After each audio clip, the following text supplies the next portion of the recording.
Hello and welcome to this training that we want to look at the issues of predatory journals and how to detect those journals.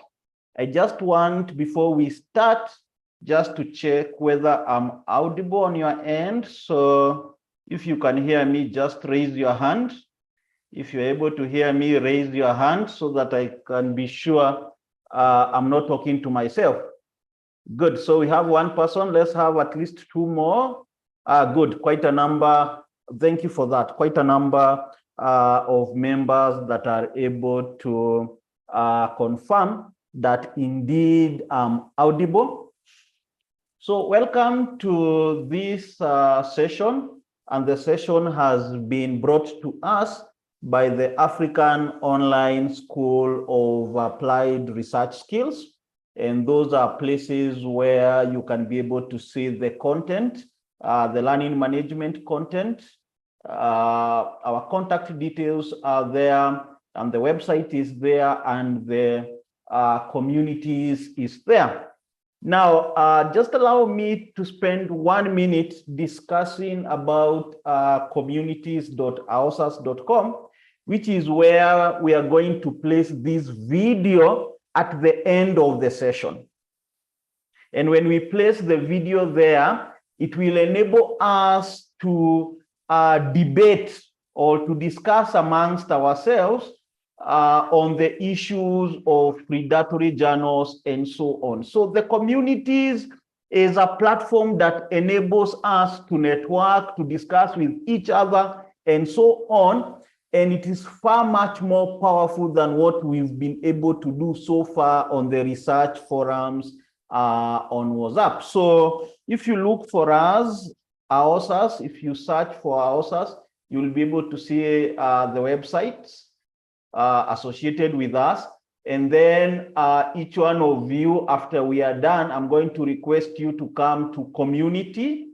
So when you click on that, you get to the login page for the communities, and you can see today's event was posted at that particular point. So I just want to log in very fast so that we see some of the features and why I'm very keen on us being able to, create our profiles and get into the platform. So this is how the platform looks like. You can be able to see latest members who have just joined. Like now we have Edwin, we have Robert, we have Amos, and so on. You can be able to see all the members. So this one gives you the details of all the members. You can see all the members. You can be able to see their profile. So for example, if I'm interested with the first person there, I can click on them and I'm able to read their profile. The profile is a publicly available profile. So you can see the profile of the person, where they come from, their education levels, their interests, and so on and so forth. Then we are able to discuss. You're able to post your thoughts on whatever the issue could be. Like now someone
there are quite a lot that we can do on communities that essentially we cannot do on all these other platform. And then as time goes by, we are also going to have subgroups within the community so that we can have the PhD together, the lecturers together, people interested in statistics, people interested in whatever area of interest, so that we have one main group that we can discuss many things, and then there are subgroups that essentially members can be able to discuss many things. So ensure after this that you've created your profile.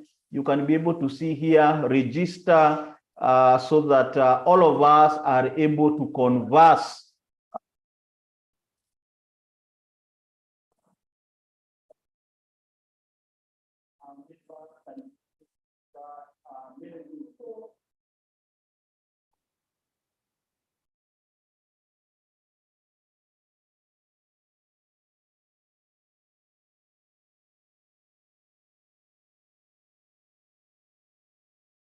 Sorry, today we seem to be having some challenges with the live streaming. Good. So that was that. You can be able to log in and create your profile and have the conversation going. So welcome to today's session. And today's session, we want to examine the practical strategies for detecting and avoiding predatory journals for African scholars. That's what we want essentially to look at. And very briefly, I want us just to rush through what we learned last time so that we contextualize how we are going to start looking or to start detecting these predatory journals. So last time we were able to learn about what predatory journals are and what the characteristics of predatory journals are. And I want just to rush through those characteristics very briefly. I know we covered that in detail last Saturday, and the video is already on communities, but I want to rush very fast. And then now that will give us a background in which we are now going to come up with practical strategies on how we can be able to detect those, those characteristics of predatory journals. So some of the characteristics we mentioned were issues of pursuit of commercial interest at the expense of scholarly quality control. And we said the issues of inadequate peer review, deviation from best practices, inadequate control measures, and so on. And our task today would be to ask ourselves, how do we detect these issues? Now that we know what they are, the task today will be, how do we detect these pursuit of commercial interest? Then we had another characteristic being deceptive charging processes and practices. So, and we mentioned those issues of lack of declaration of publication fees, charging of article withdrawal fees, and so on. And again, our task today will be, how do we contextualize those particular issues, or how do we detect them from the journals that we shall be looking at? Issues of deceptive journal location branding, where we said some journals could be branding themselves as international, while they are not international based. Others could be saying European journals or American journals and so on, but they are local journals. So again, we shall be putting strategies, or we shall be looking at how do we detect this kind of false journal location branding. Okay. Then we had the issue of deceptive editorial board practices. And again, we said this is the characteristic, is one of the characteristics of predatory journal.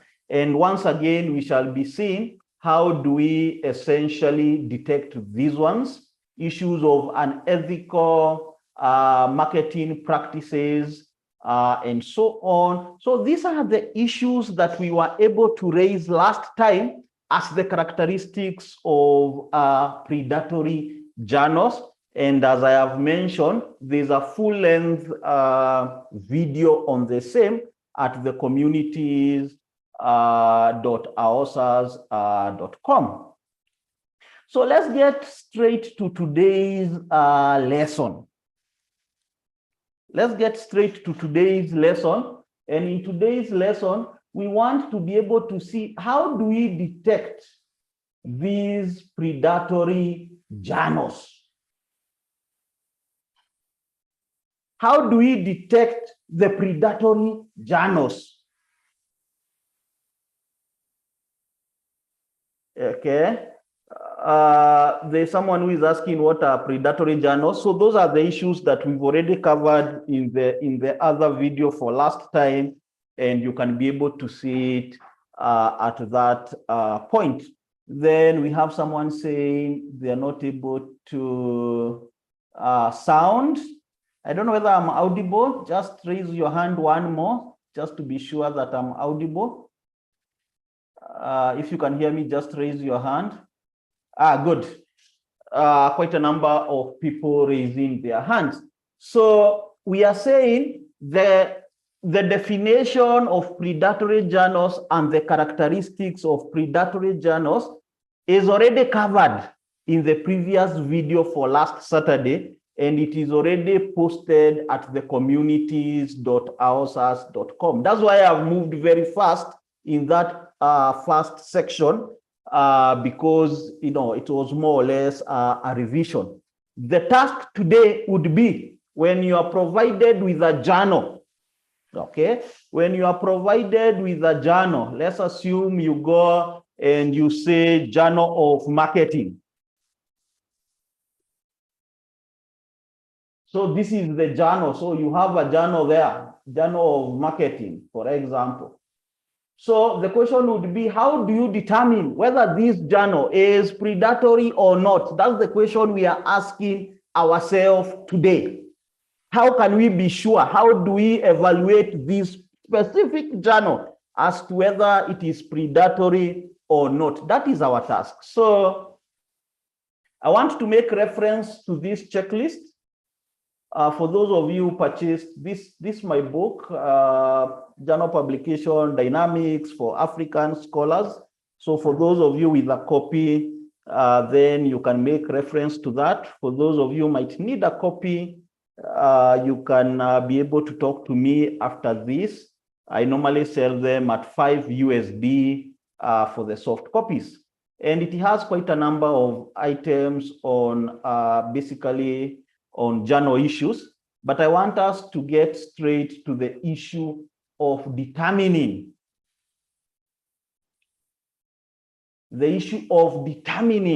predatory journals. So we are saying the first task when you are confronted with any journal is to be able to check it against the bill list of potential predatory journals and publishers. We are all aware of Jeffrey Beall, because Jeffrey Beall is the one who came up with the concept of predatory journals. So he is the foremost authority on predatory journals. And he has been able to compile a list of journals that are deemed predatory in nature. So when you get a journal, the first thing to do is to check that it is not in that particular list of journals, or the publisher is not in that particular list of potentially predatory journals and publishers. Now, the question would be, how do you do that? How do you operationalize that? Okay. And you can see now in this particular checklist, we are saying we need to now visit the website itself. So this is the website of Jeffrey Beall, which is where I want us to go. and we post there. So you can see he has come up with a list of potentially predatory journals and publishers. Now, I want us to note the word potential. You will realize that one of the challenges of predatory journals is that you cannot be 100% sure. So that's why you see he has put that caveat that it is potential. So what is the basis in which we now start saying, or we categorize that a journal could be potentially predatory journals? It is because of those characteristics that we've mentioned, the characteristics of predatory journals, whether it is deviation from best practices, whether it is commercial practices that are unethical, whether it is unethical marketing practices. Then we say the journals that have those characteristics could be considered predatory journals. Remember, you could also be having startup journals. Journals that are starting up and they have not put their house in order. They have not instituted these best practices, but they don't have any intention to defraud. It's only that they have not put their house in order. So you could have predatory journals and you could have low quality journals. And that's why you see Jeffrey Bill have been able to put them as potential. So the first thing you do is to search. So let's search for this particular journal. And you've been told, search for the publisher's name or URL. So URL is just the website link. So here we are. So we put this one and we copy and we paste it here. So that's the first thing that we do. And then we search. We click on enter and we search and we see whether the item essentially appears as one of the items that is potentially predatory. Okay, I don't know whether it has been able to search anything.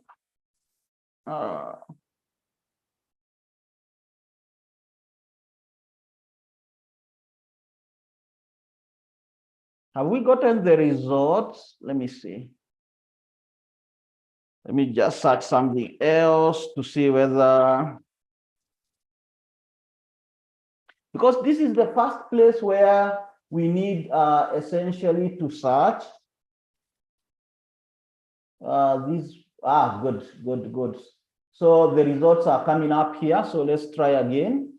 So could get it here. We want to see whether the results here will be able to register this particular one. Good. And we can see nothing appears at this particular point, essentially to mean that this journal is not part and parcel of the list that has been put there. And we are being told you can search with the link. You can also search the publishers. Because you've been told you can then simply also enter the publisher's name. So who is the publisher? The publisher for this is American Marketing Association. So we could come here and also paste American Marketing Association. And we search and see whether it appears in the list, and you can see nothing comes up. But if you search, let's search just a random journal so that we're able to see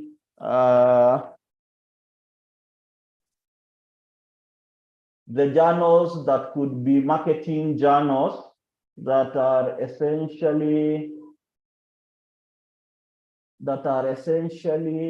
part and parcel of this.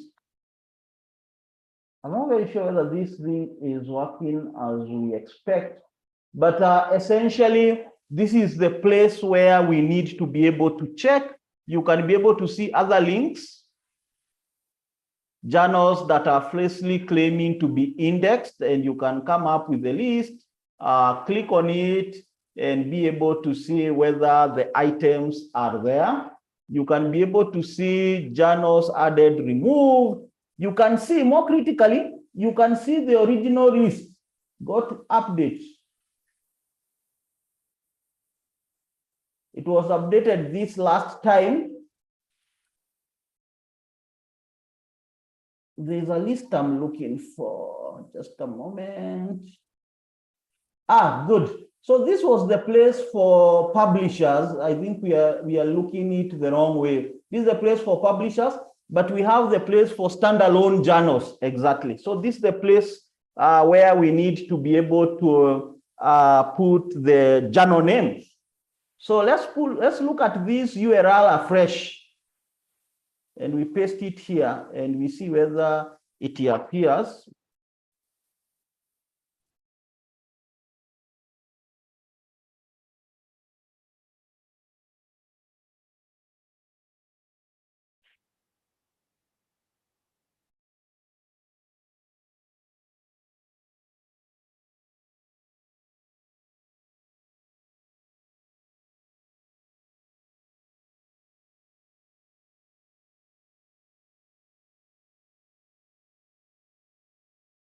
This search bar seems not to be working as it was previously. Nevertheless, the list has been provided. And you can see, you can search whether your particular publisher is at this point. So these are lists of publishers that are deemed to be predatory in nature. Okay. So those are the publisher. You can also get the standalone journals, and it gives you all the journals that have been curated and have already been determined to be predatory in nature. So we are saying the first step is essentially to check whether the journal you want to publish in is in this particular list by Jeffrey Beall. Jeffrey Beall was a librarian at the University of Colorado in Denver, USA. I think right now he is retired.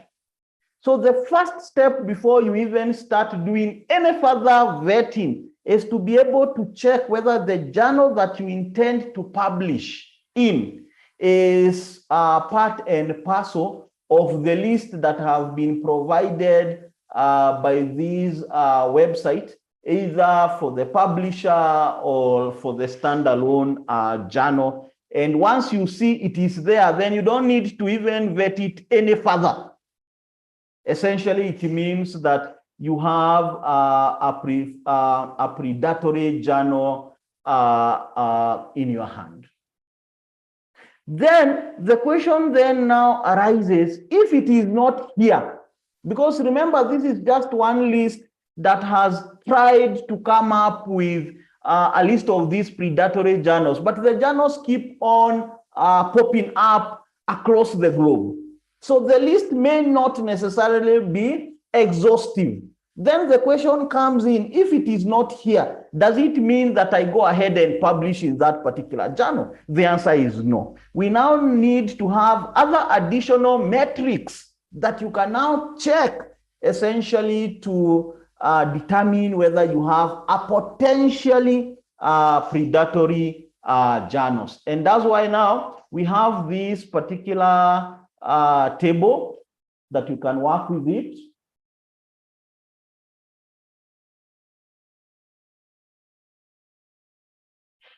And in this checklist, you can see we have several sections.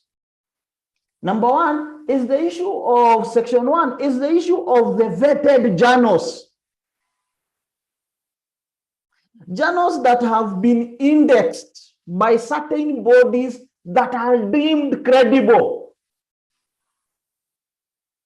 And we are saying, if you get your journal is amongst those vetting bodies, then you are saying you are good enough to go. They've already done the work for you. Just the same way, if the journal was listed in the Jeffrey Bill's list of potentially predatory journals, Jeffrey Bill has already done work for you, has already examined the journal and determined it to be predatory. So you don't need to do any more check after that. And Jeffrey Bill has come up with a bad sort of journals. But then we are saying there are other bodies that have now been able to curate the good journals, the journals that are following the best practices, and we've been able to index those journals. So some of these bodies that could be of interest to us would be the Committee of Publishing Ethics. So if the journal is already, sort of indexed as a member of the Committee of Publishing Ethics, then that's a good journal. If the journal is indexed by the Directory of Open Access Journals, is indexed by Open Access Scholarly Publishers Association. Now, you could be wondering who determined that these are the gatekeepers. You see, that could be the question you are asking yourself. You could be asking yourself, who determines that when the journal is, indexed or is a member of this Committee of Publishing Ethics, that it is a good journal? Now, these are bodies that have been able to be recommended by the universities. Like now, if you read this book, the area chapters, you will be able to see where these items came from. It is the universities that are recommending what are the best practices. Like now, at the University of Nairobi, they recommend that you must publish on a journal that is indexed by Scrimango, Journal and Country Rank. That the journal should be a member of the Directory of Open Access Journals. So we are saying, in as far as Section 1 is concerned, that scoring IS in any of these particular one, in any of these bodies, that could be an indication of highly likely to be a reputable journal. And then we are saying, how do we now check whether the articles or the journal is a member of this? Now, you need to go to the respective websites. And that's why you see, like now I've put there an I for that one. Now we can go to this one, to this particular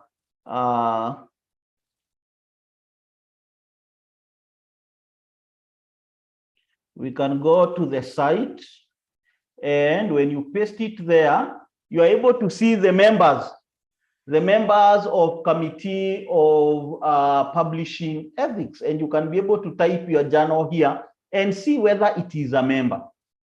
Okay. If you are interested with disciplines, then you can use this one to filter. If you are interested with country, so for example, let's see all the journals done in Kenya that are members of this committee. And we can see journals that are Kenyan based, that are Committee of Publishing Ethics, are only 4. There are only 4 in Kenya. That's what we are saying. If we check another country, so for example, let's check the journals in Ghana that are members of Committee of Publishing Ethics.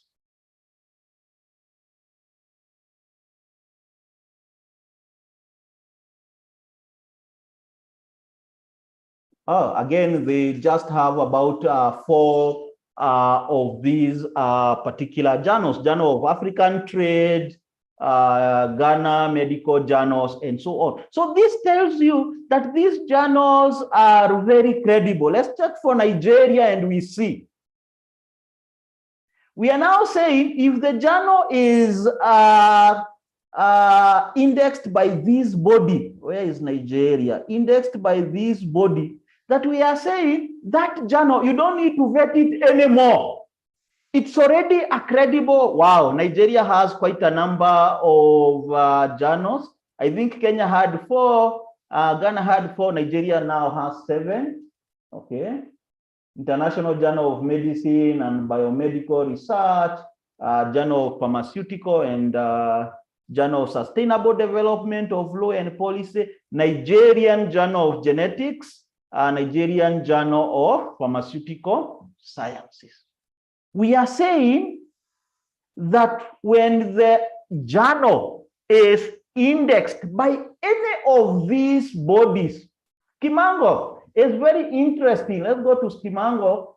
Here we might have a number of articles, maybe a number of journals.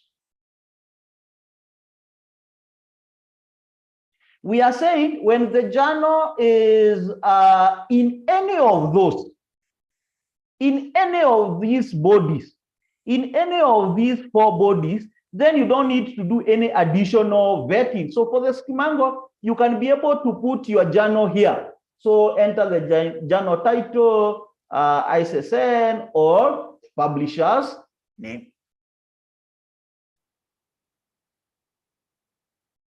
So this one, you will see quite a lot of journals from Scopus that have been able to be indexed there. So we also have the directory of open access journals. And we are aware, I think in 2014, if I'm not wrong, there was an original list, and then they started reworking on the list again, just to ensure that they have gotten it right. So again, if you look for the, good.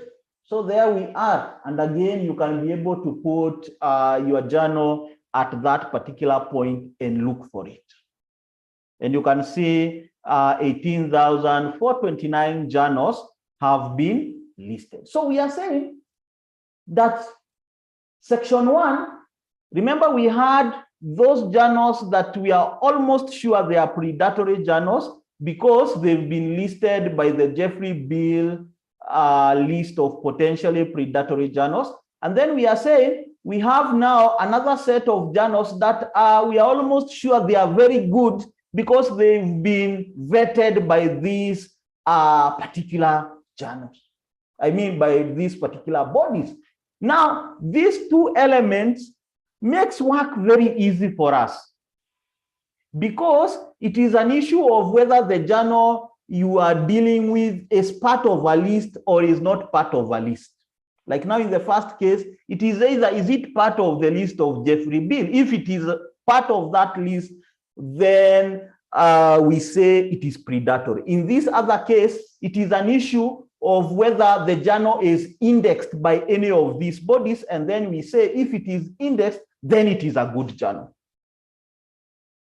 So there's nothing really much we are doing other than checking whether these journals are members of these particular lists that have been put by those respective organizations. And that makes work a little bit easier. However, when now you've not been able to get it in the list of the predatory, and neither is it in these indexed journals. Remember, some of the universities will tell you they need you to publish in a non-predatory and indexed, meaning that if your university also puts that word indexed, then it means you are dealing with section 1, that the journal must be meeting one of these, depending on which indexing body they are interested in. However, if the issue of indexing is not raised, it's just a matter of whether it is predatory or not predatory, then now you go to this other section where you are now vetting the journals yourself. Here the journal has been vetted for you, and here the journal has been vetted for you. But here you are now vetting the journal yourself because it is not in any of those vetting bodies. And this is where things get a little bit of a challenge because you are looking for circumstantial evidence. Remember, even Jeffrey Bill used the term potentially because we are not 100% sure that it is predatory or it is simply a low quality journal. Because we've also said that these startup journals, sometimes have challenges in putting their house in order. But we are saying, if we get this circumstantial evidence, we should strongly consider alternative journals. That's why you can see I've said here in section 2, which is this 1 to 3, scoring a yes in any of the items indicates that the journal is highly likely a predatory journal, and the researcher should consider for alternative journals.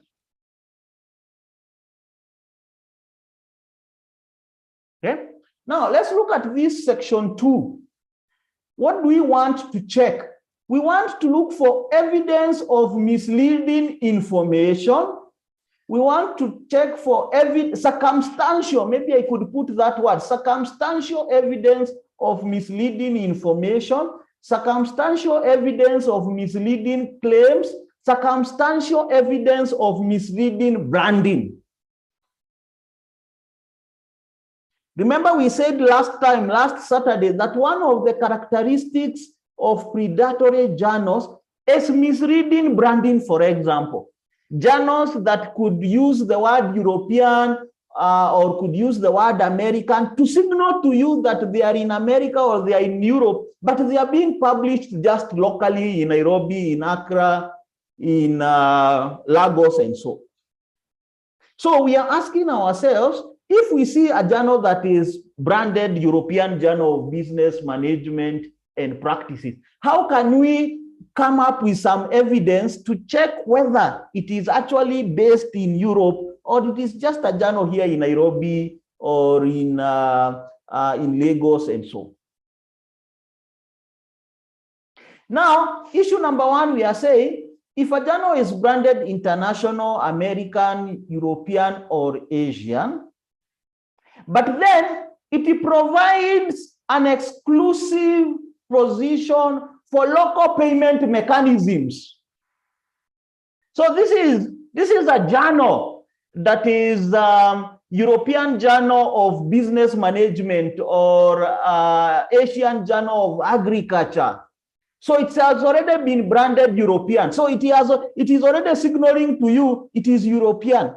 But when you go to the payment section, you are just seeing the local payment mechanisms.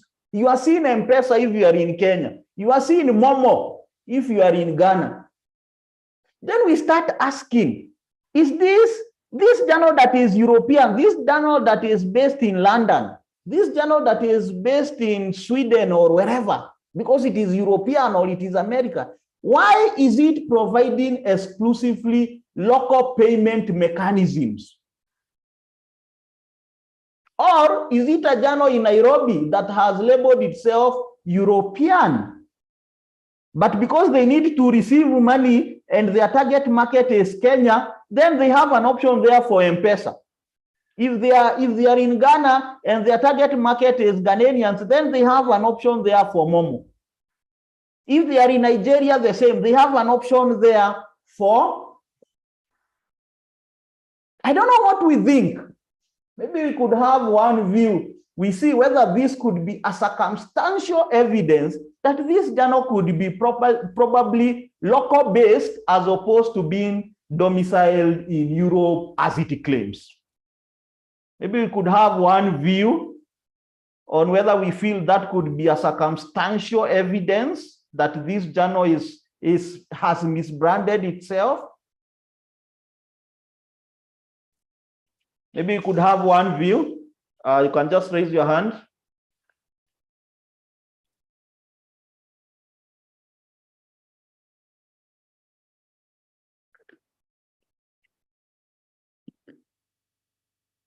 Good.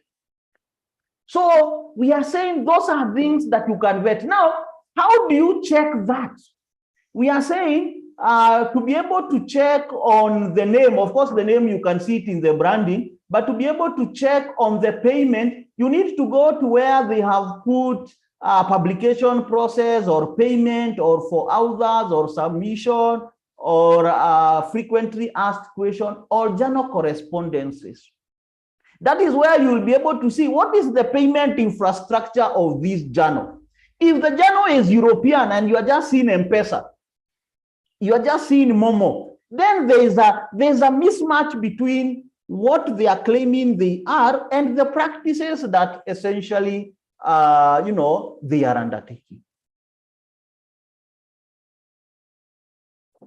Does a journal branded as international, American, European, or Asian in nature seem to make special considerations for Africans, while for those other regions are not provided? You know, if you look at the publication history of this first journal, it is likely to have a lot of local journals, local articles, almost exclusively local articles, because these people are paying with M-Pesa.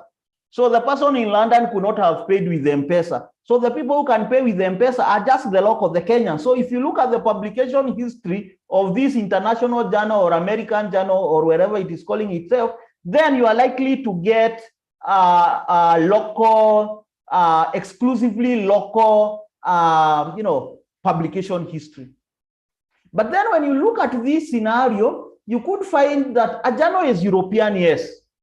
It has a few articles scattered all over in Europe, but then 80% or 90% of the journals or the articles are from this specific African country. And then sometimes you could see there, it has said we are giving a discount of this much to people in Nigeria or to people in Kenya or the people in Ghana or to these other places.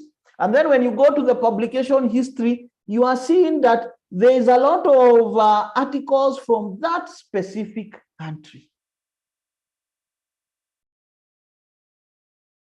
Then, when you look at this circumstantially, this could be a journal that, for example, and we need to ask ourselves whether some of these things are plausible. This could be a journal based in Nairobi, for example, or based in Accra, or based in Lagos. And it says, they come up with a journal, European Journal of Finance and Marketing. So it is European.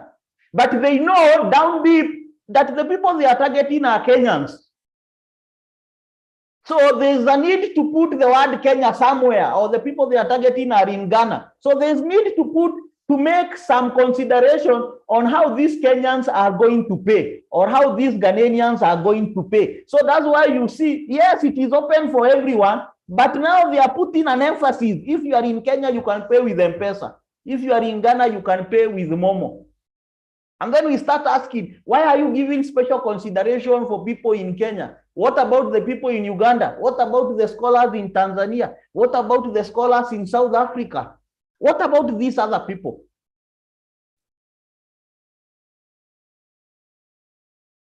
So the question then you ask yourself, is this a journal in America, as it is claiming, that has identified a market in Kenya and has then now made that provision for M-Pesa? Or it is a journal in Kenya in the first place that has misbranded itself, but it knows that the market that it is targeting is essentially the Kenyan market.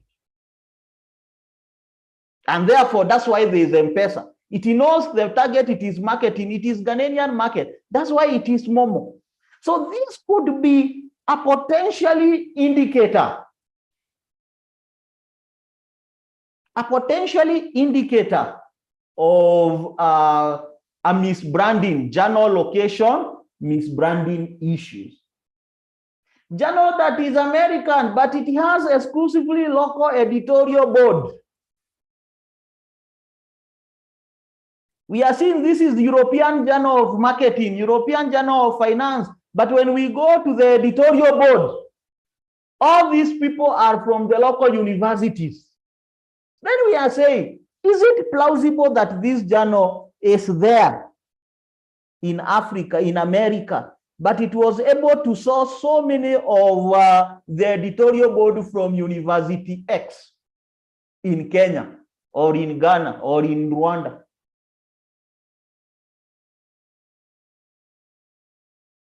So that again gives you some, some element of doubt that you can say there's a potentially issue of misbranding at that point in. Then this is my favorite, because while this other one could be very subjective, this one is a little bit objective. Does a journal that has branded itself as American, European, or Asian in nature seem to have an African country as the registration country in the ISSN portal? This one we can do it practically so that we see. Let's look for one. I'm just hoping someone does not sue me. But let's look for Asian, just a random name. So don't ask me why I picked this one. So this is just a random name.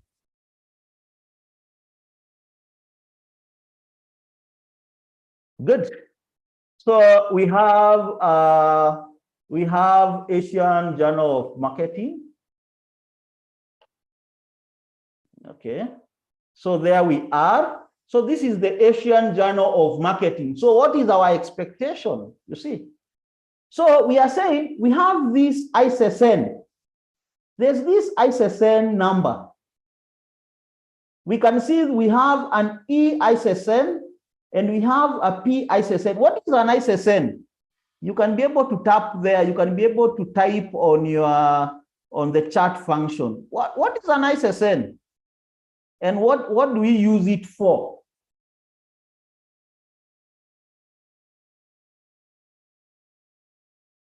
We can put on the chart. What do you mean by ISSN? What do we mean by this E-ISSN? This number here, you can see there's E-ISSN. I hope it is legible. Let's just get one article so that we can see it very well.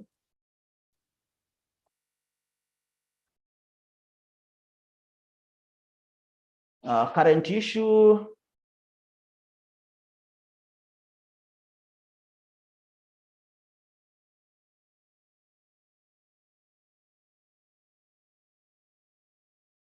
What is an ISSN? I don't know whether we can download this. It normally has the journals would normally have, okay, this one is not downloadable. But I don't know whether we are able to see the ISSN that they've put there. What do we mean by an ISSN? Who wants to give a trial?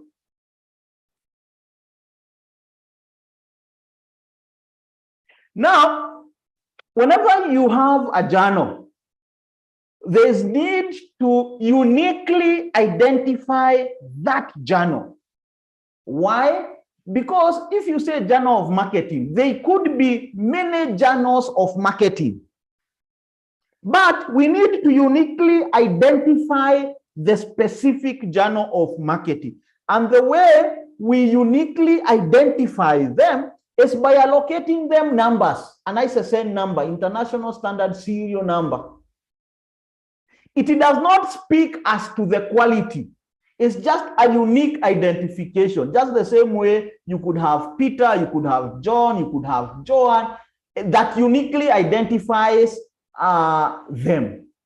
And then you can have the electronic ISSN if the journal publishes online, and you can have a print. So this E is electronic. This P is print. So you can have electronic ISSN and you can have print ISSN. Okay. So the first issue, for example, if I was judging this particular journal, would be able to say, why do they have the print and not also the electronic, given that they are publishing online? You see, they are online. We have their articles online. So they needed also to have looked for the electronic. If they are also doing the print one, then this is okay. Now, we want to check this number. So if we go to ISSN, so this is the ISSN, there's a provision for checking. There's a provision for checking the articles, I mean the journal, as to whether who registered that particular journal. So let's see. If you come to SSN portal. So here we are, and I want us to look at this number.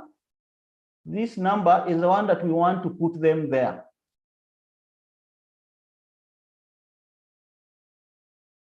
So we've put it there, then we can search.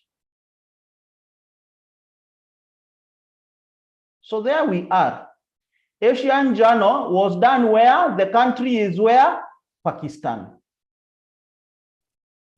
So we are saying, if we get this European Journal of Marketing, and then we come and put the ISSN here, and then we see here the country is Nigeria, the country is Kenya, the country is Uganda, and it is European Journal of Marketing, it is American Journal of Marketing, it is Asian Journal of Marketing, it is Asian Journal of Finance. Then we'll be saying, why is a journal registered in Nairobi calling itself European?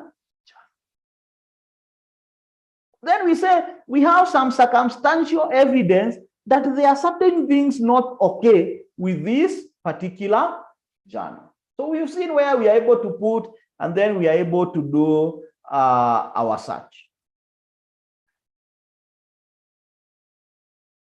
Then we are saying, now that we can be able to do this, now that we can be able to see this journal is done in Pakistan, it was registered in Pakistan. Then if they have a location, what would be our expectation? We should be expecting that they at least have some office in Pakistan. So in other words, we are saying, and that's why you see we are saying, does a journal provided physical evidence differ from the country of registration in the ISSN portal? We are saying, if we have Journal of Marketing, European Journal of Marketing, okay, and we look at this journal, we go to their physical address, location, and we are seeing we have an office in London. They have an office in London. So head office, it is in London, or office, London, and they have given some street or some road in London, in the UK. But then when we go to the ISSN, we are seeing the journal is registered in Kenya.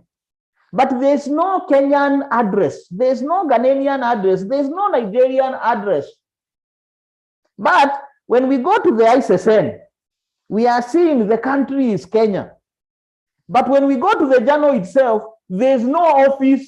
They don't have an office in Kenya, but they have an office in the US or in the UK or in Sweden or wherever. Then we'll be saying there's a disconnect, because the locations that they are giving is not in tandem with where the journal was registered.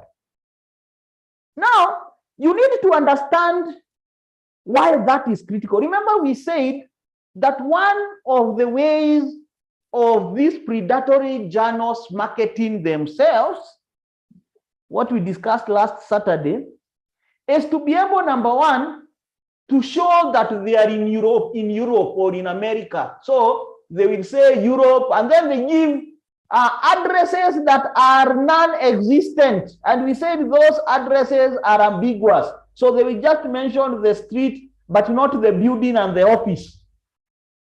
And we are saying this journal that looks very well, it is European Journal of Marketing. Then you go to the publication history. Remember, the publication history can tell you a lot. This European Journal of Marketing, for example, this European Journal of Finance or whatever, when you go to the publication history, then you look at the publication history and maybe you are seeing 80%, 90%, 95% are Ghanaian articles, are Kenyan articles, are Nigerian articles. Okay? So the history, the articles they have published so far are exclusively Nigerian, or are majorly Nigerian, or are majorly Kenyan, or are majorly this African country, for example. And then you say, okay, you might think that this European journal has done quite some very good marketing in your country. But when you go to the ISSN, you realize this journal was actually registered in your country. It was registered in Kenya.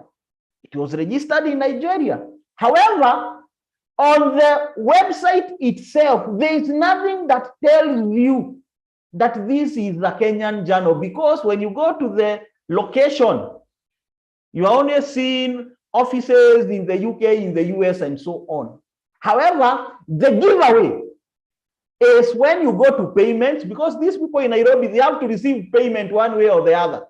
Then you see M-Pesa, then you start asking yourself, okay, you go to the ISSN, you see it is registered in Kenya, but it is European, but then it has a lot of Kenyan articles. Then it is probably Kenyan, this journal, it is not European.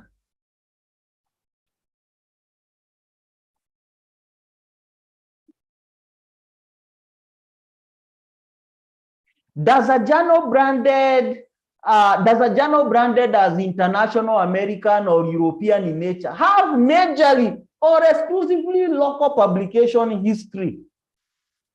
That's the same thing that we are saying, European Journal of Finance, but then you look at the publication history and it just has Kamau, Njoroge, Otieno, Kimtai, who are just Kenyan names, all of it. Then you are saying there's a disconnect, because this journal that was started in Europe, how comes that it is exclusively just marketing to Kenyans? Or is it a journal in Kenyan location, for example? It raises some, your antenna is up. Does a journal branded as international provide office addresses in various countries, but largely lack publication history from those countries or regions? Let's see how this works. A journal brands itself international, so it wants to demonstrate, or it wants to signal to the potential customers or people who want to publish with it that it is very well established. So what does it do? It says East African office, and then it gives some address there. West African office, it gives some address there. South African address, it gives some address there. Central Africa, and so on. Now, those addresses, why have they been put there? They've been put there to signal to you on how well established the journal is. But then the question arises, if you have a West African office, right, and you've given there a street and a location, it means, for example, you are incurring some cost, office cost, in that particular area. So if you have a West African office where you incur cost, how comes you don't have articles from West Africa? And yet you are paying there some 10 USD every month, for example, in terms of rent. Or is it that this office does not exist? Could it be that this office just exists on the website? It doesn't physically exist on the ground. So when you look at the publication history, this journal that claims to be big enough to have a South African office, to have a Central African office, to have a Northern African, but it doesn't have articles from those areas, then there's a very high possibility that those offices don't exist on the ground. They just exist on the website. Because the publication history tells you the footprints of this article, of this journal. Because by the time you are in region 1, you are in East Africa region, for example, by the time you become big enough to establish a West African office, there must have been some interest from West Africa, some journals, some articles from West Africa. By the time now you are big enough to start a South Africa, they must be, otherwise from from an operational business perspective, how will you be sustaining these offices if there are no articles from those areas, if there are no activities whatsoever from those particular regions?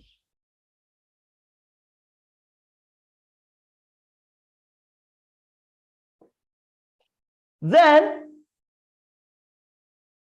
does a journal with exclusively or largely foreign editorial board seem to have majorly or exclusively local publication?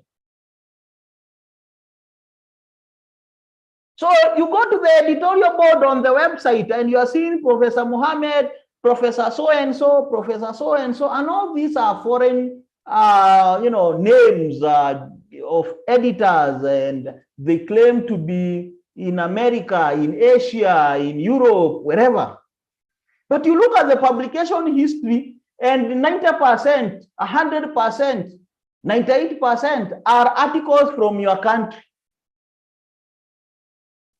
Because this is the rationale. If an office exists in one region, region X, then at a bare minimum, it must be having some articles from that region.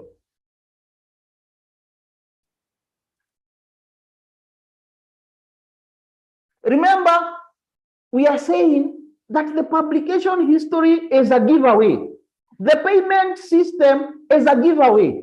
The ISSN is a giveaway, because you can say, I can be seated here in Nakuru and I say I'm European journal or wherever, but at the end of the day, people need to pay me. They need to pay me, and to pay me, then now you have to pay me in my bank, which is Kenyan, or you have to pay me with my mobile money, which is the M-Pesa, and so on. So the payment gateway becomes a giveaway. The publication history becomes a giveaway. Because if I am here in Kenya, then I'm likely to know quite a lot of what happens. Because these journals, remember we said, the people with the knowledge to start a journal, whether it is predatory journal or low quality journal, a journal is someone in academia. The layman doesn't know what a journal is. It is me and you who knows what a journal is. It is the scholars who knows what a journal is. The layman who has not been to the university does not know what a journal is. So this person in Nairobi could be someone in the academia system. So whether they call it European, they still need to be able to money to get to them from these customers. And that's why we are saying the payment gateway is a giveaway. You could be able to determine the ISSN and so on. So we are saying in this section 2 that this could give you circumstantial. Remember, the key word here is circumstantial. You know, with these predatory journals, you cannot be 100% that this is a predatory journal, but you can get some circumstantial evidence that could now tell you, if you have another journal you are considering, can you consider that other one? And we are saying, the more you keep on saying yes in this section 2, the more you keep on ticking yes, the more you keep on getting these disconnects. The more disconnects you have, the stronger the evidence that there is something particularly wrong with that particular journal. That it is highly, the more you click on a yes, there's a very high, the higher the probability keeps on increasing on the journal being potentially predatory. Then we have issues of predatory commercial interest.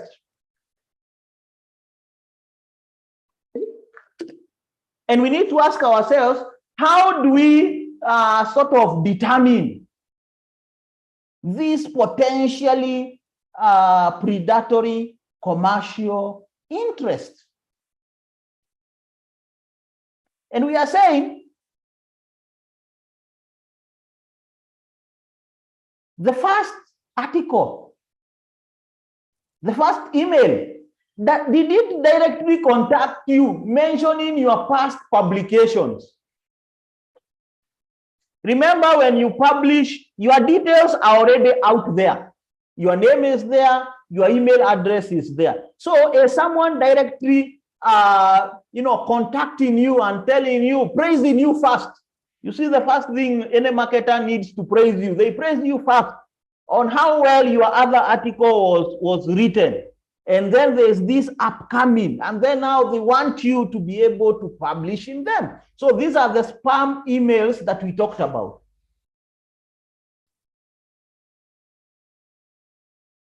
Are you being asked for extra payment for publication fast tracking? Are you being asked for previously undeclared charges? Remember, we said lack of transparency. Transparency is key. When you read, I don't know how many of us read the blog by the committee. The committee has very many interesting cases revolving around issues of transparency and so on. And it has some guidelines on the best practices, and issues of transparency are very, very key. Issues of transparency are very, very key. So that we are saying, if this amount was not previously declared in the article, in the website, there is nowhere, but then you are being asked, then that is an issue. Why is it an issue? Because the first thing they do is to lure you. Remember, we said the journals could lure you first. So they don't declare everything, but now once you are in, is when these charges start popping up one by one.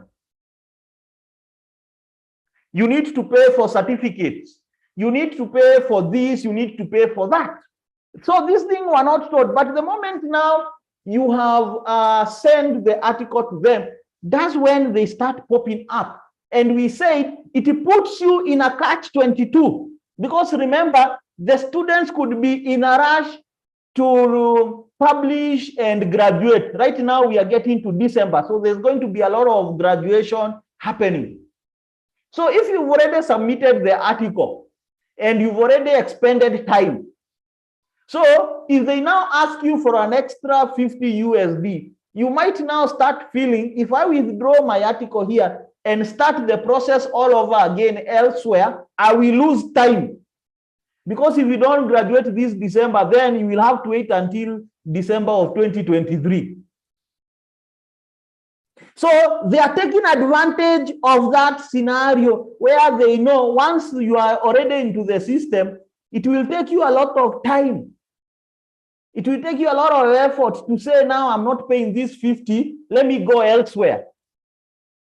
Remember, we said that some of them could essentially, if you say you want to withdraw, tell you that there's a withdrawal fee. So you're in a catch-22, where going forward requires money and going backwards requires money. So one way or the other, you must pay.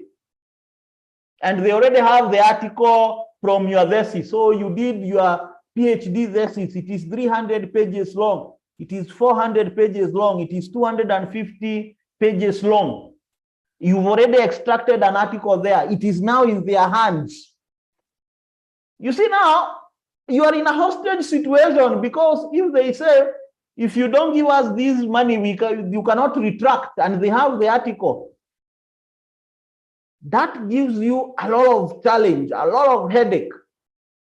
So we are saying, when you see those kind of issues, then that becomes a concern of a possible predatory issue. Have you been informally offered discounts or offer to publish? So this normally works with the local journals. Not the local journals, they could say it is 100 USD. But because some of the journals are a one-man show, it's a briefcase journal. If this person has access to the market and the candidate is saying, no, 100 USD is a lot of money, or 150 USD is a lot of money, so as they are discussing, then the person asks you, how much do you have? So the moment there is that flexibility of how much do you have, then that is African speak. It means that if you have 80 USD, they were charging 150, but if you have 80, if you have, it is still okay. How is it still okay? It is okay because this journal will not go to any peer review. There is no cost.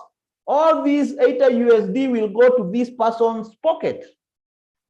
So we are saying this informal offering of discounts or offers could be a potential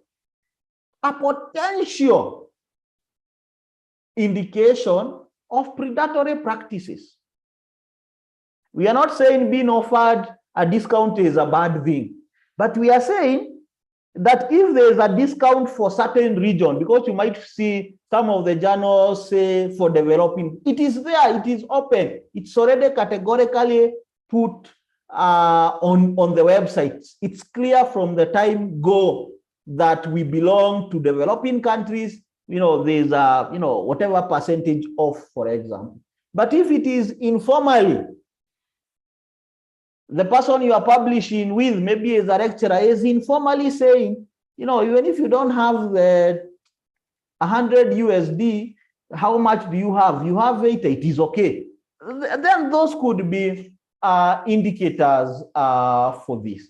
So we are also saying that while this may not be foolproof indication of predatory commercial interest, but then we are saying if you are taking a lot of yes in this particular section, that there's an increasing circumstantial evidence of charging processes that don't adhere to best practices as given by the Committee of Publishing. Then we have section 4 and 5. And you can see here we are saying an increasing scoring of no in multiple items indicates lack of adherence to best practices in scholarly publishing. So let's look at what are some of the things you could be able to check to be able to see whether the journal is adhering to best practices. Number one, is there some contact email address? Is the email address a university-based email address with an extension .edu or .ac?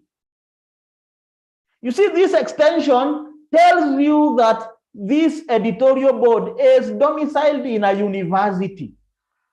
That could signal credibility. But if it is a Yahoo email, a Gmail, then it shows you that the journal probably is predatory, or it is a journal that is starting up, low quality and things like that. Remember, what is the importance of a university-based address? The university-based address, remember the university has a reputation to steer. So they are very careful on where their emails are used. The moment an email has been provided and it has this extension, at a bare minimum, it tells you that this person is domiciled in a university system. That could be an indicator of a good or a signal for credible journals. Has the journal provided a physical or office address? The moment we are able to say yes, what does it say? It means that you can physically visit. The journal can physically visit. And these details must be specific enough. Remember last time we said that if you are just saying Kenyatta Avenue, Kwame Nkrumah Avenue, then that's a very vague physical address, in the sense that when you get to Kenyatta Avenue, it's one big avenue. So where do I get these journal offices? So the moment we are saying there is a physical office address, and the details are specific enough that you can be able to trace these offices, then that is an indication of transparency. But the moment we say no, remember, that's why we said scoring a no in multiple items indicates lack of adherence to best. The moment we are saying no, do they have an email address? No. Do they have an email address domiciled to a university? No. Do they have a physical address? No.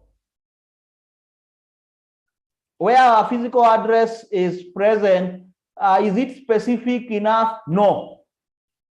Then we'll be saying that this particular journal does not adhere to best practices. Remember, these things are already provided for by the Committee of Publishing Ethics. There are guidelines on how to run a journal.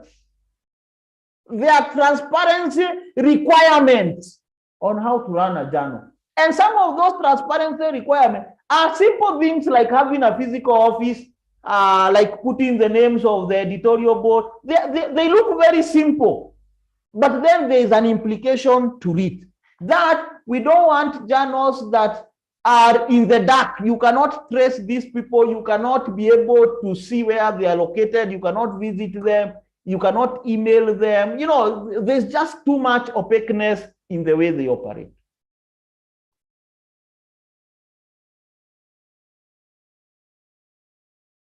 There are other best practices that you need to check, because remember, you are running away from predatory journals, and you're also running away from low quality journals. So there are also other bare minimum issues that you need to check on the editorial board and practices. Has the journal provided a list of editorial board members?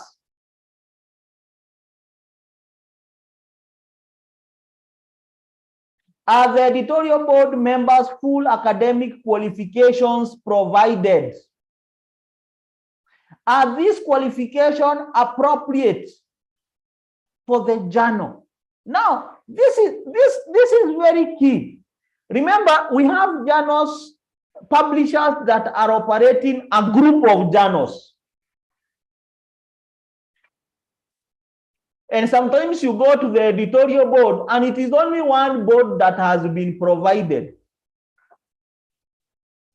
For me, I keep on saying, for me, that is a sign of predatory aspect. It means that all these journals, so it is a journal of statistics, but then you are seeing somewhere there's someone with guiding and counseling, there's someone with a PhD in chemistry and so on. And then you are saying, what's the relationship between these qualifications vis-a-vis the subject matter of this journal? Remember what we said last time, that one of the characteristics of predatory journal is inadequate quality control. And we said, for there to be adequate quality control and adequate peer review, the people doing it must be knowledgeable. Must be knowledgeable on the subject matter. You don't want a journal that is just merely doing copy editing. It's looking at your English, it's looking at the full stop, and is looking at whether you've done paragraphs and whether you have done APA. That is just copy editing. Copy editing is good, but you also want a journal that can be able to interrogate the subject matter of what you are saying. It's not just looking at the English and the aesthetics of how you've arranged your content. It's able to look at the subject matter. And that's where the qualification of these editorial board members comes in. And the moment we are saying that there is opaqueness, you cannot be able to know the qualifications of these editorial board members, the qualifications have not been provided, or there's a mismatch between the qualifications vis-a-vis what the journal is all about, then that could be an indicator of predatory journal. Other best practices is their plagiarism policy. How do they detect plagiarism? Is there a conflict of interest policy? Is there a peer review? So these are best practices, which the moment you are saying no, if there is an increasing no in this particular column, then we are saying that this is circumstantial evidence of predatory journals or low quality journals. Either way, you don't want to deal with that journal. Whether it is predatory or simply a low quality journal, essentially you don't want to deal with it. Then finally, we have the issues of potential conflict of interest. And this becomes very critical when you look at the publication history. Remember, I keep on saying that when you examine a journal article in isolation, it does not give you the big picture. Because if you look at this European Journal of Business and you just look at one article, even for the lecturers that could be here, if you just look at the student has brought this single article that they have published, and then you look at it, it may not tell you so much compared to if you looked at it from the entire publication history. Are journal articles published by editorial members dominant in a single issue? It's a potential conflict of interest, because we keep on saying, if Karanja runs a journal with his friend Mwangi and another friend Joan, so there are three of us, for example, and we run a journal, and then I have published my article, Mwangi has published the article, Joan has published the article, and we are looking at this issue. The issue had 10 articles, or the issue had 5 articles, and 4 articles were from us as the editorial board members, for example. Then the question would be, is there enough editorial oversight over this article? Or is it a platform for us to be publishing on our own and for our friends?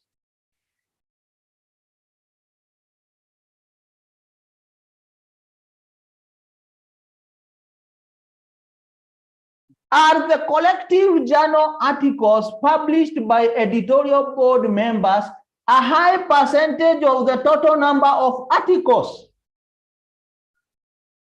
Remember, we've said that who has the capacity to run a predatory journal? It is someone in academia in the first place. You want to be in academia to be in the first place. Now, let's have a hypothetical scenario where I am a supervisor and I have access to 10, 15, 20, 30 articles in an year that either I am supervising or I interact with those students in one way or the other. So I have my 10, Joanne has her 10, and Mwangi has her 15. So collectively, we have this much. And all these people, as they are publishing, because maybe we supervised them, then our name keeps on appearing. So you look at the journal and you are saying, this journal had editorial board member A, B, C, D.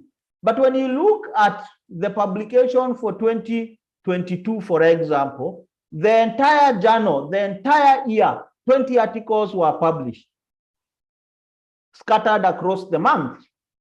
But 17 articles had either A or B or C, who are the editorial board members. Then there's a challenge there. This could be just a vehicle for them to do their own publishing. So there's a conflict of interest. The articles that they are dealing with, the articles that they are dealing with, the articles that they are dealing with, either at supervision level, are the ones that they are bringing them into this journal process, into this journal publication. And we are saying, the higher the number of articles associated with editorial board members, the higher the conflict of interest. Because if I run this journal, will my paper be ever rejected?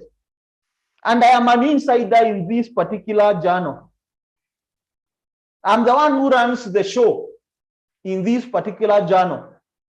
Then I bring my article.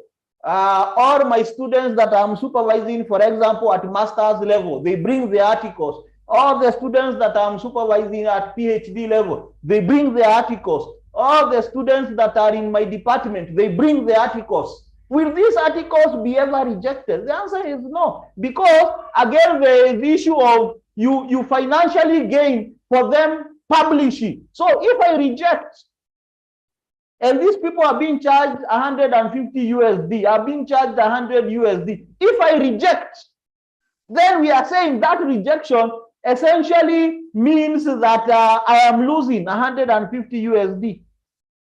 So there is a gain. I have something to gain by them publishing.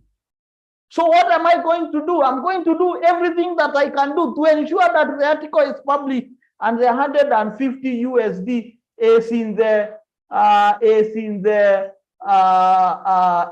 the bank. So we have Professor Uche asking, is it acceptable for editorial board members to publish even one article in the same journals where they are editorial board members? Interesting question. Now, there is an expectation of presence of high credible distinction between the board and the people doing the peer review and so on, and that there is going to be adequate governance for one or two articles to be published by the editorial board members. However, the conflict of interest still exists. As good as you correctly mentioned, Professor, that the conflict of interest is still there. For those who are in Kenya, if you look at the guidelines that are coming up from NACOSTI on the establishment of university journals, because there's a draft regulation on establishment of journals. Yeah, you will see one of the issues that has been raised, which is still issues of conflict. If you have University A, and then all the editorial members are from this University A, these are the same people who supervised those articles. So at what point will the supervisor remove the hat for being a supervisor and now wear the hat for being the person vetting the article for publication? And you will see one of the recommendations is the need of outside the university in those university-based journals. Why? Essentially to remove those conflict of interest.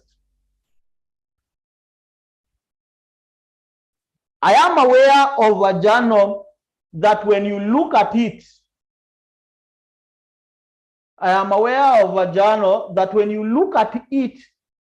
you look at the editorial board members and you look at the publication history and the entire, without fail, the entire publication history is associated with one of the editorial board members. Good. So, so this is an attempt. This is an attempt to look at these predatory journals and a way of determining the predatory journals.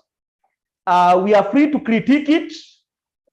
Remember, it is an issue that is normally a challenge, so we are free to critique it. For those who have the book, for those who may want the book, they can side chat me on my WhatsApp. So I'm just putting my number there. Or better still, they can get to communities, because we want to continue with these discussions and we understand, we get different views. We get different views from the practices out there in respect to determination of predatory journal. So that marks the end of my presentation. So we can take one or two questions. We can also have comments. What are your experiences like in respect to determination of predatory journals? Yes, Eze?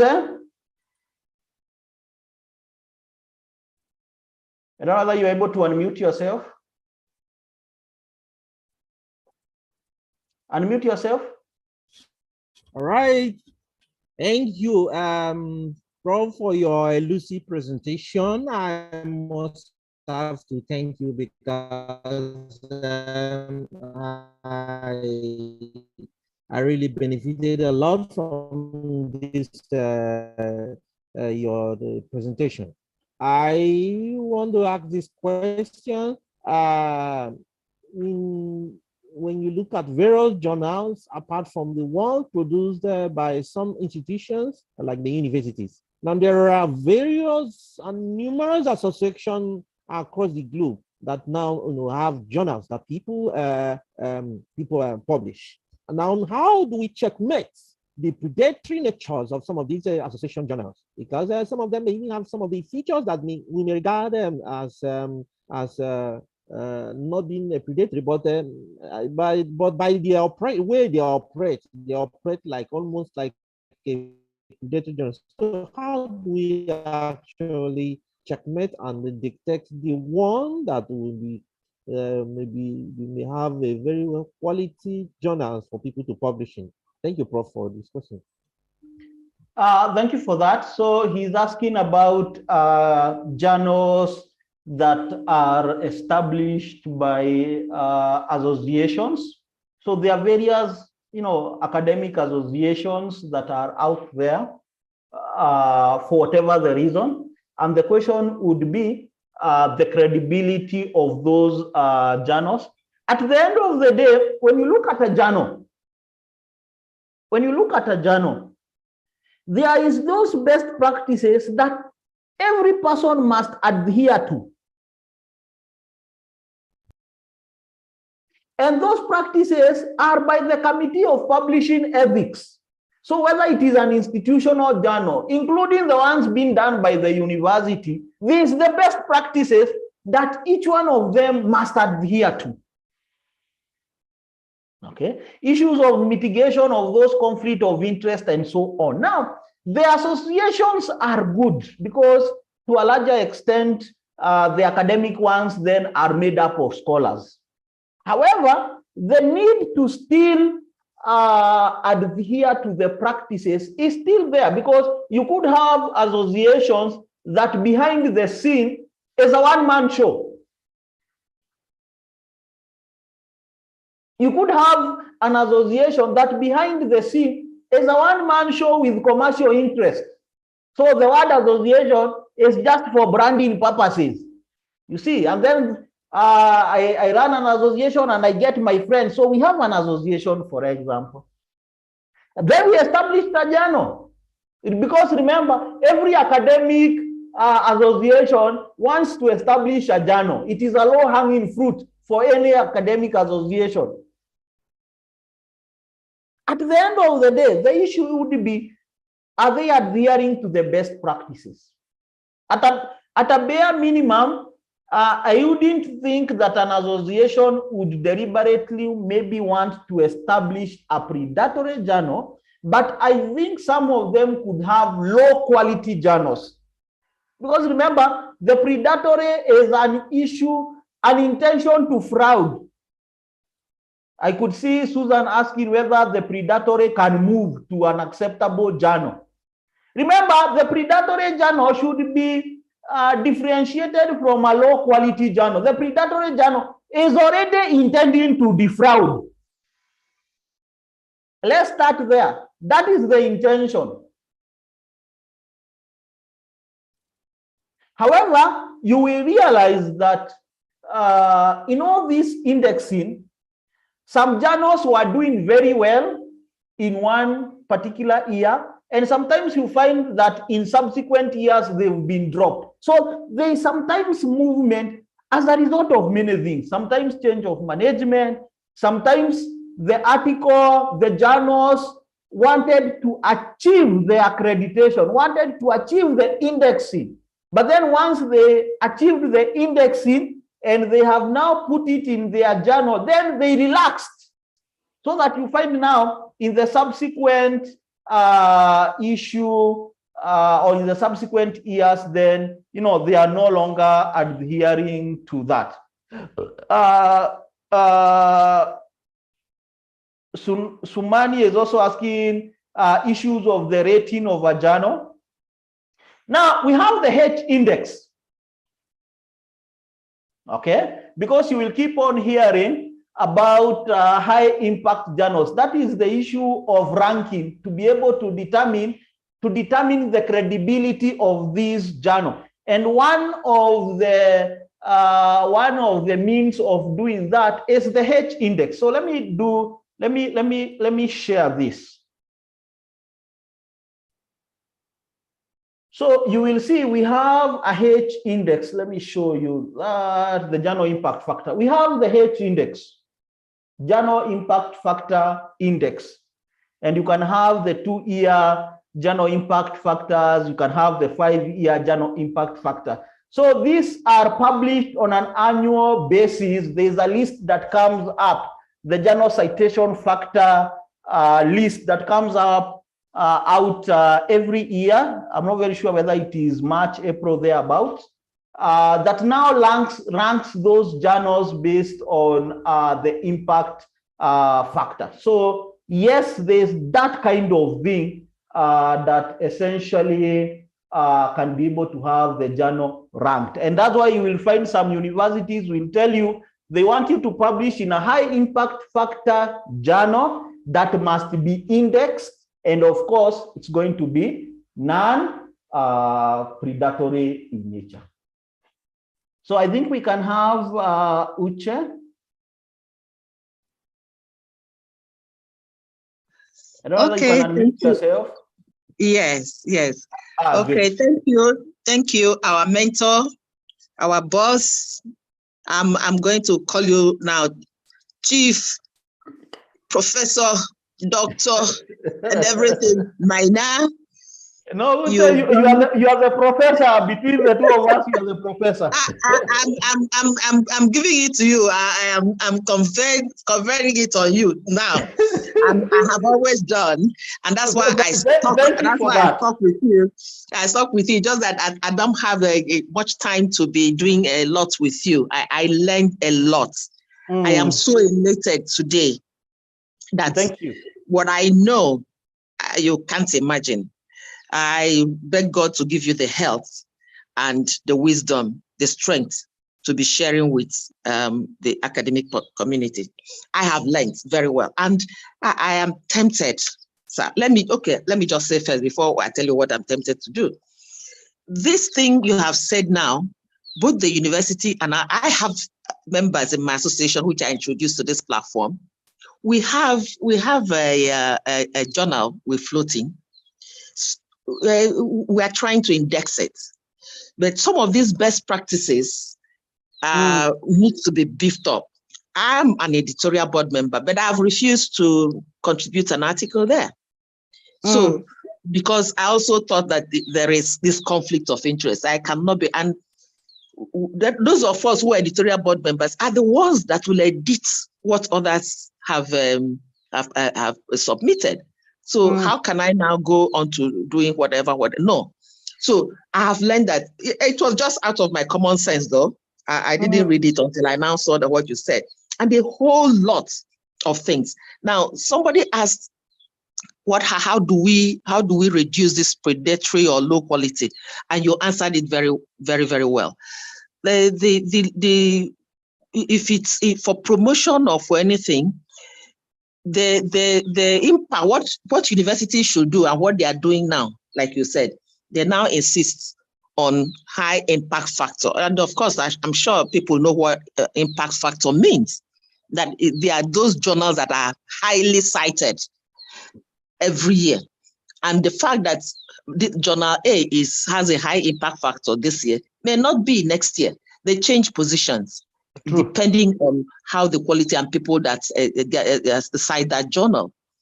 But more importantly, a journal that has high impact factor, there's Q1, quality 1, Q2, Q3.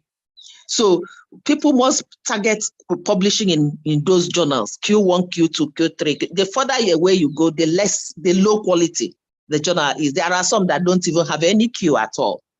So universities now, have ranking. The universities are ranked. I know there's ranking in Nigeria, there's world ranking, there's West African ranking and all that. So when a university sees that they are not ranked at all, they must run around, because these predatory journals and low quality journals are not part of it. They go to those that have impact factor on the quality and all that to rank them.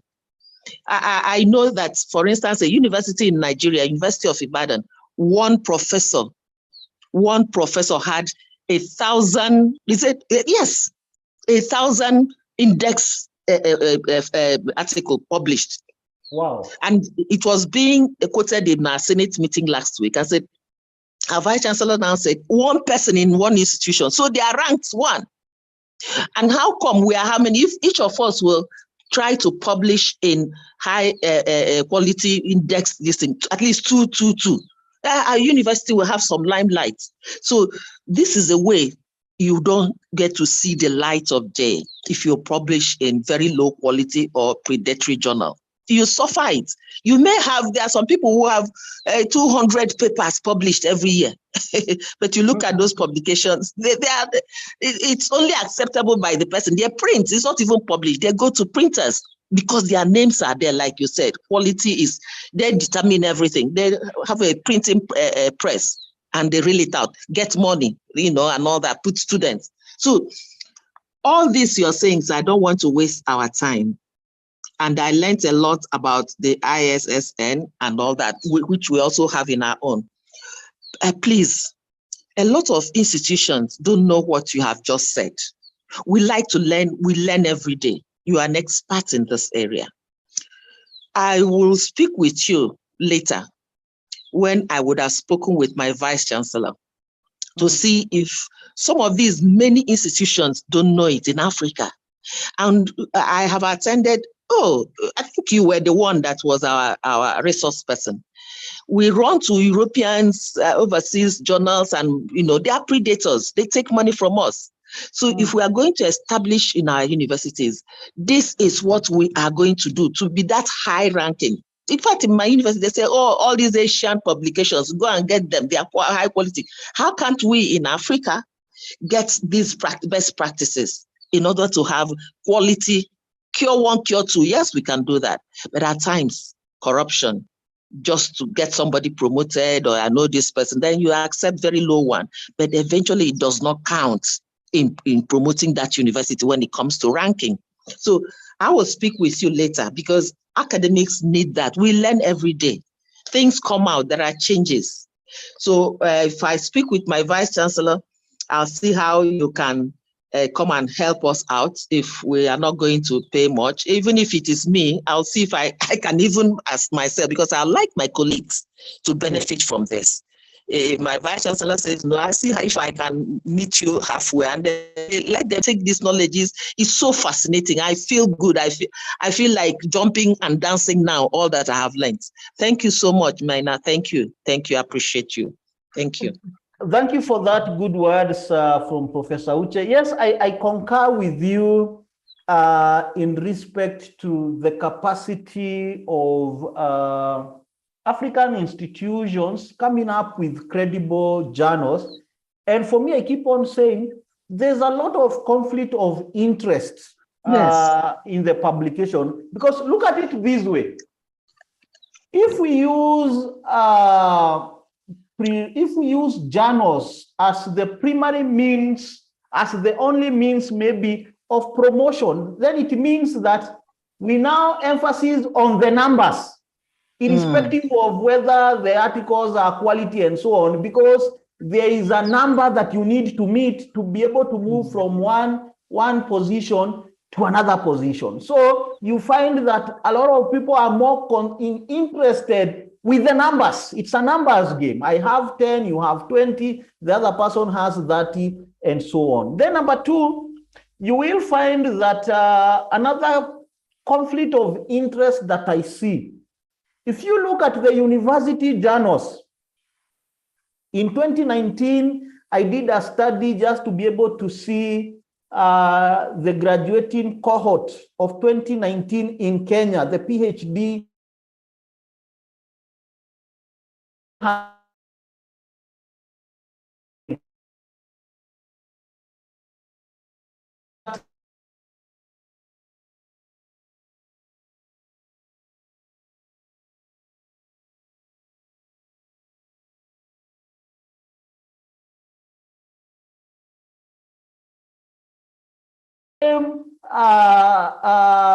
Made by the same academics. The people now in this Department of Education or Department of Business, they are not able to run the university-based journal. But yet out there, there's an association, and they are able to get a few articles.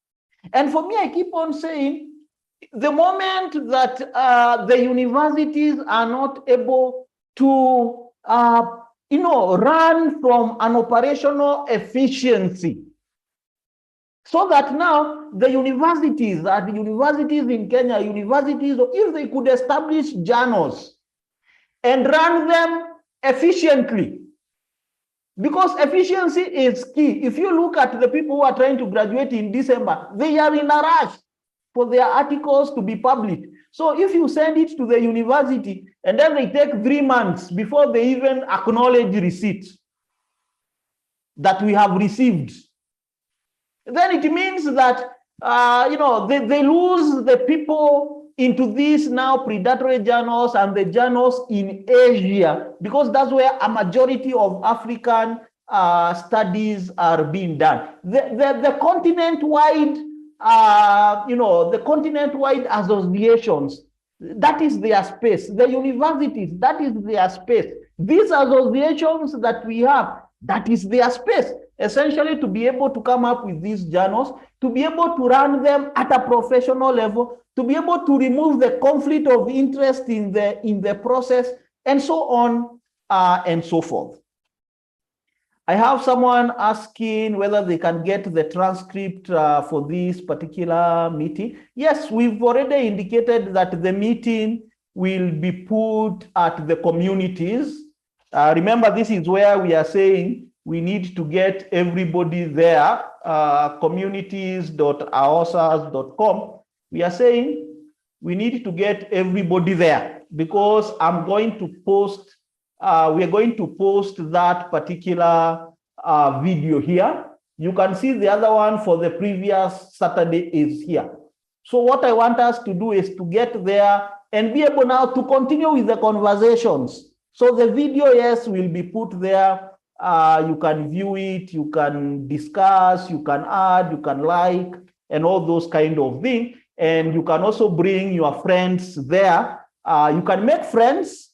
For me, I've not yet made a friend, so I'm looking for people also to make friends with within the system and so on.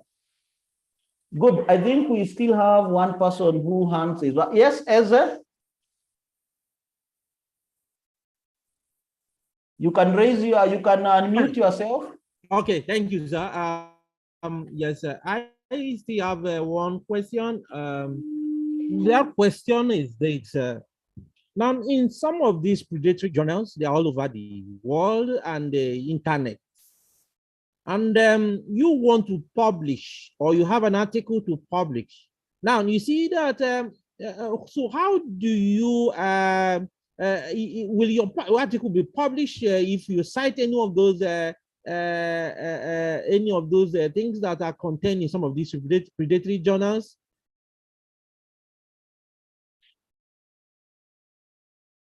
I'm not very sure whether I've gotten your question, but I think the question is citing the materials or information from the predatory journals. Is it acceptable?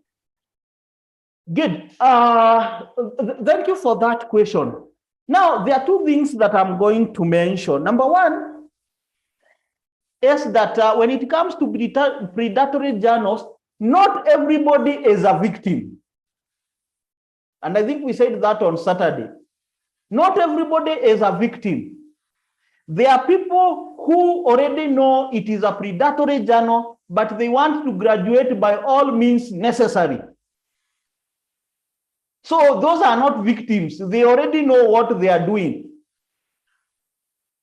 Then number two is the issue of citation.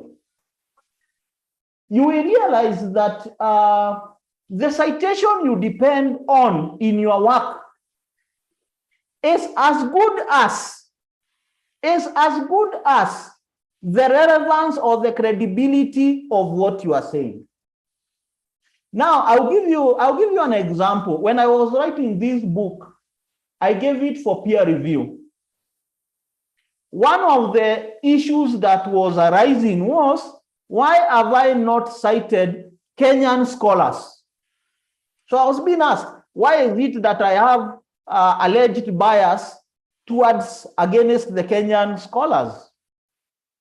Okay, so that's the question I was being asked, because when you look at it, apart from the universities, you will not see the Kenyan scholar. And that's the same thing that I was told I was being critiqued. So this is a criticism from the peer review. Also, when I did a book on moderation analysis and the like. And I said, one of the challenges that I find, or one of the things that I am keen on, is the credibility of the information that I am using.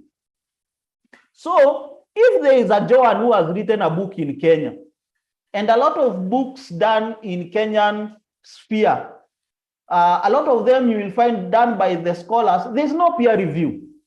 So essentially, I'm exposed to that person's views without any benefit of peer review. So it is Joan, it is Jane, it is Onyango, that they've done a book and they've written what they have done, what they think, and then they have gotten a prominent scholar to do the forward, and the book is in the market. No peer review, nothing. And as a person, I become very skeptical to cite from those books, primarily because they are not peer reviewed. There was no peer review at all. So that's the same question that we are saying, that sometimes when you cite from these predatory journals, you still also expose yourself to information that there was no quality control. And that was my, at that time I had some pressure to include some Kenyan scholars because I'm Kenyan and so on. And I said, okay, it is good, but as long as I'm not seeing a peer review, as long as that book is not peer reviewed, I am not very keen on citing it in my work, because then I'm saying I'm really exposing myself just to that person. And I became I curate. You will see, like now, if it is this book, you will see there's a lot of citations from the university as an institutional body, for example. Because again, the credibility of what you are saying is also pegged on the credibility of the people you've depended on to say that information. So the answer is yes. If you cite from predatory journals, then those challenges are there. The credibility of what you are saying is also there.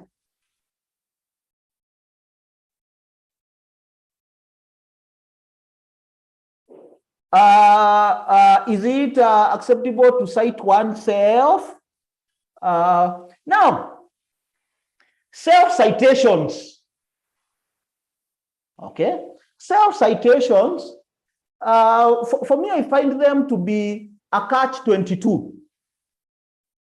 In this sense, now let's assume I write another book. Let's assume I write another book on issues of publications. I already have this book that I have written so much on issues of publication. Let's assume I want to write another book on the same subject matter. The question that would be there is, am I doing something entirely different, such that even when I am citing from myself, that whatever I am now coming up is a distinct book. Why am I saying that? You might find some books because of, again, of the pressures of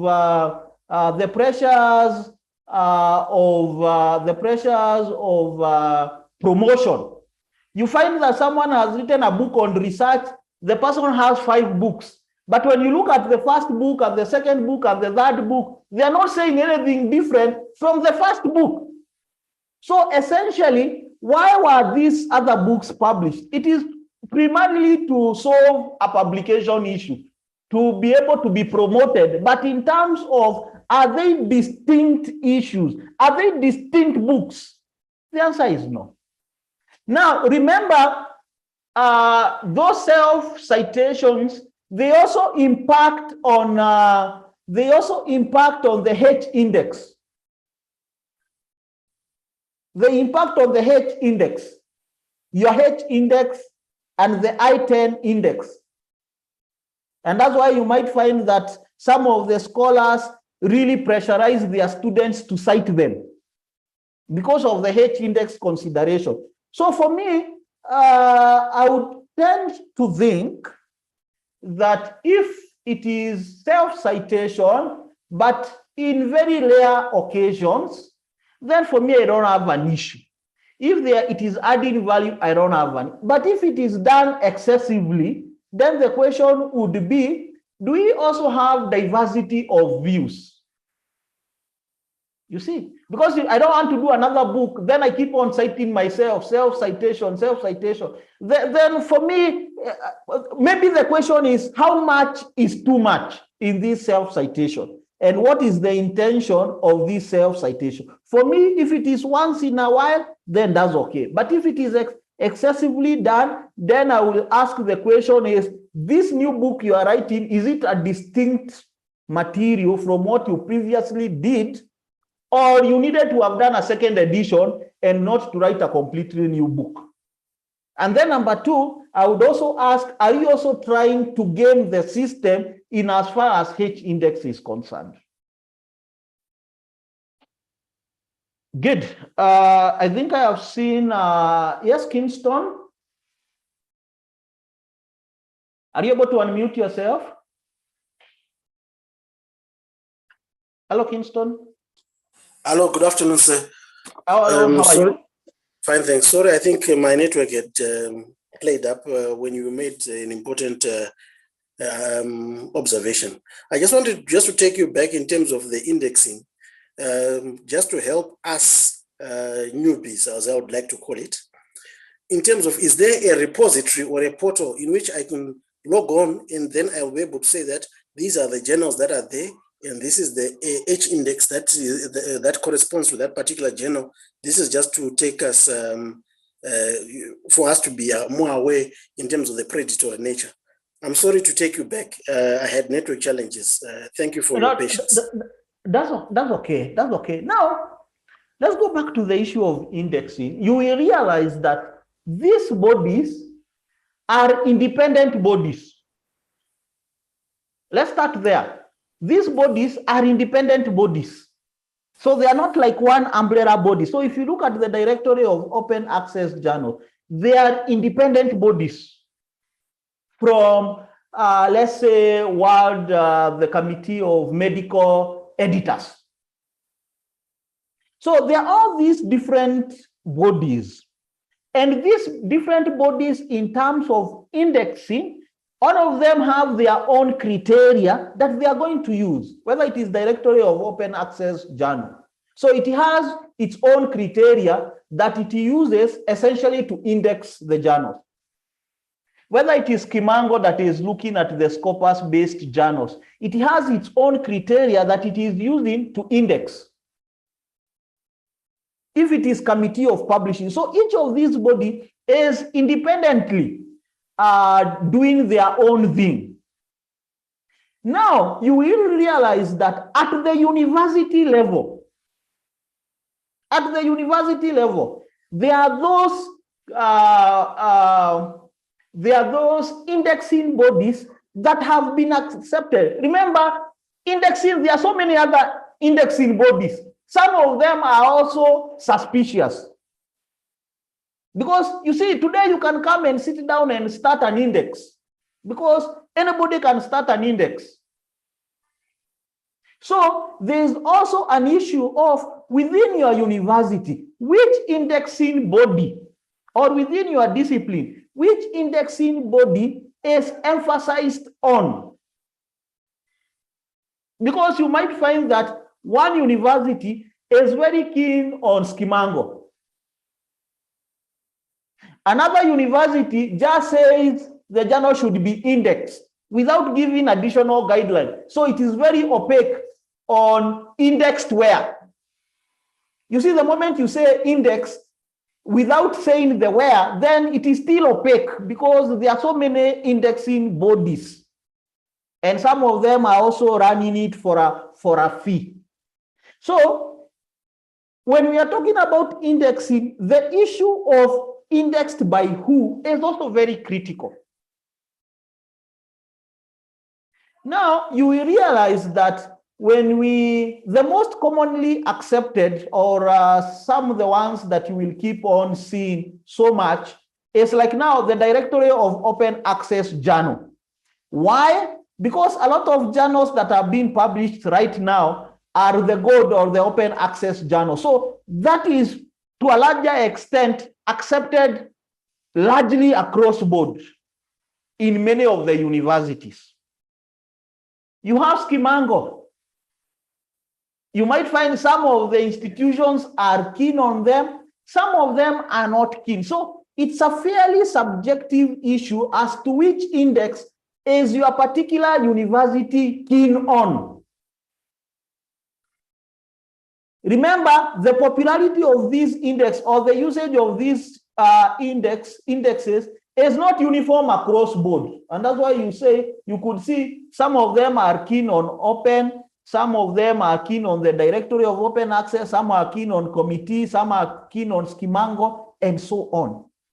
And that's why when you look at what the regulator is trying to do, like now in a Kenyan context, they've tried to come, the regulation that is in a draft stage, they've tried to come up with a uniformity, the rules that will now govern across the country that will be able to say, we have class one or of the journals, and these journals are the ones that have been indexed in these bodies. You see now that brings uniformity in the country, for example. But right now, in a majority of the countries, maybe every university is keen on a particular journal and another, on a particular indexing, and another university is keen on another indexing, and another university just says the journal should be indexed without being very specific as being indexed where.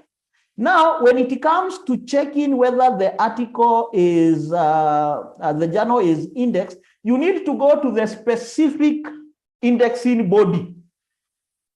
Okay, you need to go to the specific indexing body. And now you check for the journal at that particular point. Remember, some of the challenges that occur or that could occur is that the journals keep on being, some are added, some are removed. So there's also a possibility that you could check the journal within this particular timeline, but maybe 2 years, 3 years, that journal is out, it has been removed from this particular indexing. So how to evidence that at the point in which you are publishing, this journal was indexed by this directory? Maybe those are the things that the regulators would be able to pick up, so that I don't check today and the journal is there, but then a year down the line or 2 years down the line, by the time I'm graduating, maybe the journal has already been removed from that index because it is not, it is no longer meeting the, the consideration that is required. But the critical thing to note is that this indexing body, as far as I know, there is no umbrella body where you get all of them, because each one of them is a player by its own right.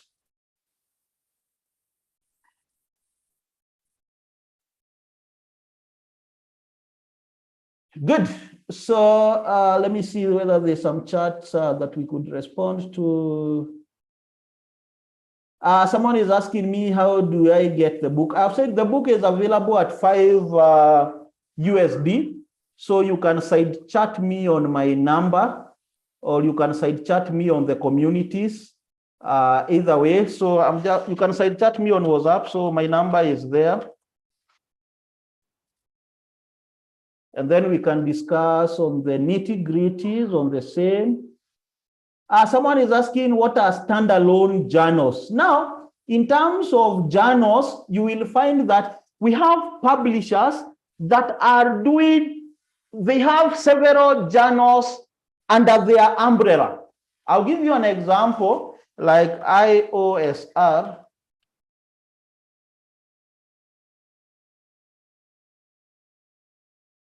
You see, when you look at a journal like this, it is one publisher, but then there are several journals under it. I don't know whether it's opening up. Yes. When you look at a journal like this, you will see it has several journals under it. It has several journals under it.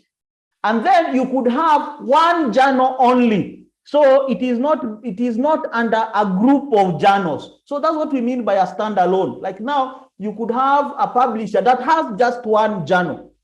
But then we have publishers that has several journals. So that's the distinction on the issue of one journal and the issue of the standalone journals.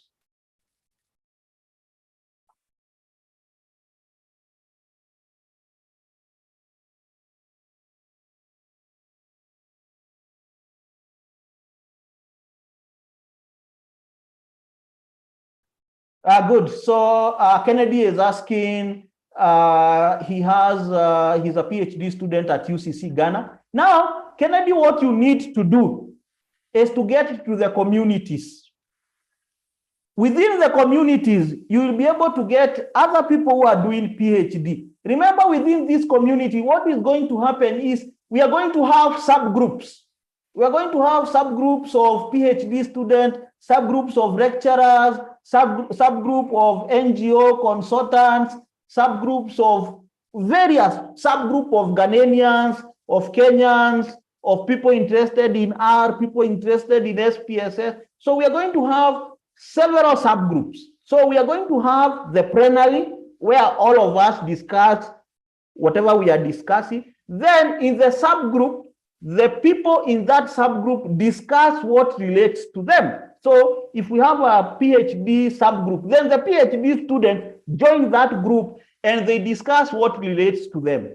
If we have the lecturers subgroup, the lecturers are in that subgroup and they discuss what relates to them. Some of the subgroups will be public, meaning people can be able to join without, you just click join and you're able to join. Some of them are going to be private. Like now, the lecturers one is going to be private. Private means that the admin will need to approve you to get into the subgroup. And the reason we'll do that is we will want these lecturers to evidence that they are actually lecturers, so that you don't get people who are not lecturers get into the subgroup. Then we're also going to have subgroups that are secret. Secret means you are not able to see them. Like now, the people undertaking the courses, they will be formed, they will be in subgroups where all the people in that course can be able to talk to each other. And once they clear with the course, they remain in that subgroup, which will be showing in their profile. And they become the alumni of that particular thing that they were essentially learning. So, Kennedy, what you need to do is to create your profile here. So you need to create your profile here, and then you will be able to meet other people within the group that essentially you can be able to, talk to. Good. So that marks the end of our session. So I want to wish each one of you the very best in the remainder of the weekend. Enjoy the rest of the weekend. Let's keep on engaging. The video, I'm going to post it very shortly on community. So ensure that you've been able to create your profile. And while we are there, we want to create a community where all of us can collectively share the information that we know. We can also network, like now the people who need to network, we network with other scholars and so on. So while you are there, also ensure that you're also talking, that you're also communicating, you're also engaging other members, so that the community becomes predatory